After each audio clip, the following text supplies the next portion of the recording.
Hi everyone. Hi guys. Hi ma'am. Good morning to all.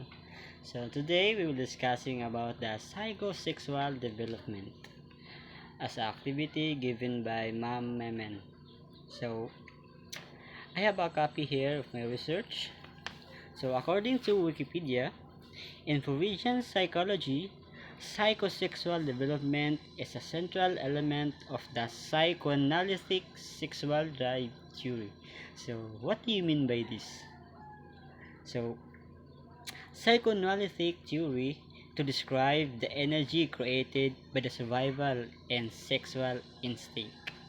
So, in which it is a pleasure seeking energies from the ID become focus on a certain erogenous area. So there are many types, there are many stages about psychosexual development. So later on, we will know that one by one. So, psychosexual development is a part of our mind in which initiate instinctive impulses and primary processes are manifest.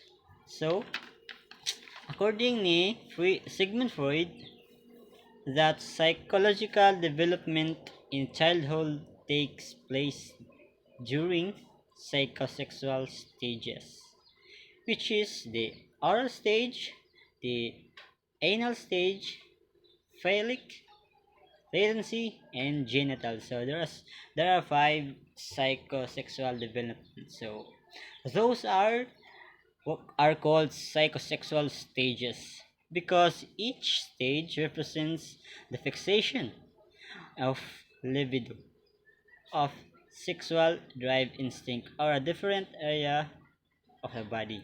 So one of example, one of stages of it is the oral stage, which is the first stage of an infant. I think it is belong about 1 year of age. So in this stage in life, are oral or mouth oriented. So one of the example of it is are the babies. So they seek pleasure throughout mouth. So kung unsa ang ilang makita, mupod lang kanon kay open sila yung mga buot good nga babies so because babies can put everything in their mouth because in this stage during which the development of an infant, the main certain of it are the with oral gratification. So that's it of oral stage.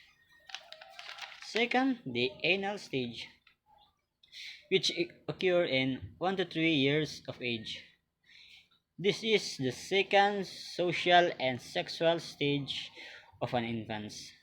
Development after the oral stage. So, mag-una dapat ang oral stage ay ang anal stage.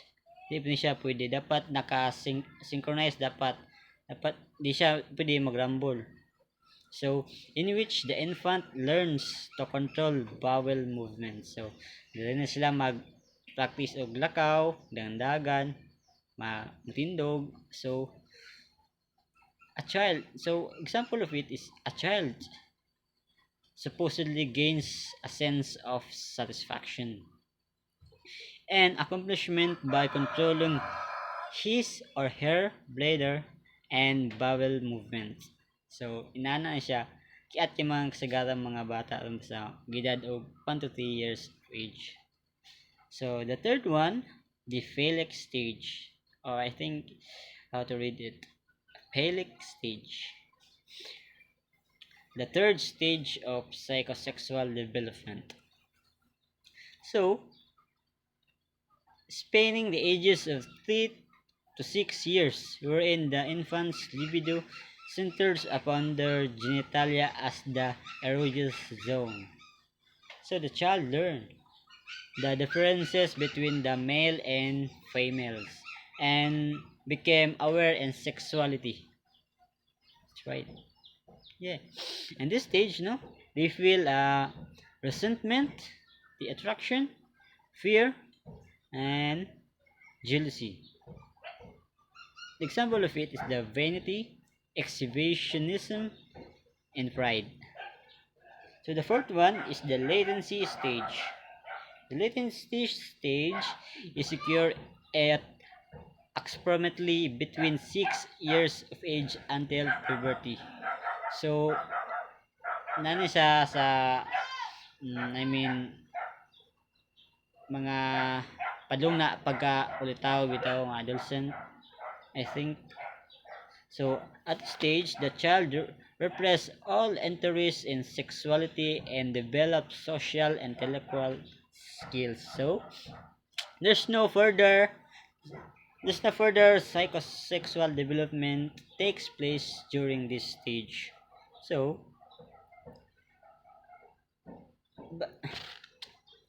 by the mean of that, no, nakafocus na siya sa interaction. I mean, interest in sexuality. Wala na ang psychosexual development. So the fifth one and the last but not the least, the genital stage. Or should I say the last or the final stage of human psychological development. So dili na siya infant, dili na po siya child, hindi human na siya fully matured man. Which is the puberty to adult. Ah, puberty to adult. The individual develops a strong sexual interest in people outside of the family. So, dili na mahitabo ang mga relationship to others. So, inana siya. So, at this time, we will know the importance of it, the 5 stages of psychosexual development. So those are called the psychosexual development because each stages represents the fixation on a different area of the body. So as a person grows physically certain areas on their body became an important. So kung magka-develop ang sexual development sa usa ka tawo, it becomes an important as a source of potential frustration, pleasure, or both. So that's it. Thank you. Bye.